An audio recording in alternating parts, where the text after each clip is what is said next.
चापेकर बंधू यांचं शौर्य हे भारतीय क्रांतिकारकांच्या इतिहासामध्ये एक अतुलनीय अशा प्रकारचं शौर्य राहिलेलं आहे। ज्या प्रकारे भारतीयांवर अन्याय करणाऱ्या ग्रँडला त्यांनी यमसदनी पाठवलं आणि अतिशय निर्धाराने फासावर गेले, पण मातृभूमीची सेवा सोडली नाही।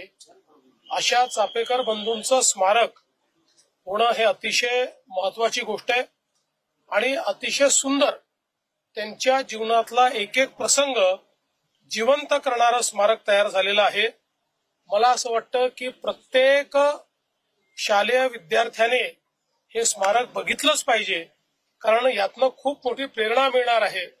केवळ त्या ठिकाणी त्यांनी रँडचा वध केला इतक्यापुरते मर्यादित नाही, तर या स्मारकामध्ये त्यांच्या एकूण कुटुंबामध्ये जे प्रगतिशील विचार होते तेही आपल्याला पाहायला मिळणार आहेत। महिलांना किंवा विधवा महिलांना त्या ठिकाणी पूजेचा अधिकार असेल किंवा सती प्रथेच्या विरोधात जी काही त्यांची मतं होती आणि त्यात त्यांनी जी काही कारवाई केली, या सगळ्या गोष्टी या ठिकाणी पाहायला मिळतील। आणि एकूण जी रचना करण्यात आली आहे त्यात ज्या प्रकारे तंत्रज्ञानाचा उपयोग करण्यात आलेला आहे तो मला असं वाटतं अतिशय सुंदर आहे। प्रत्येकाने बघितलंच पाहिजे अशा प्रकारचे स्मारक आहे।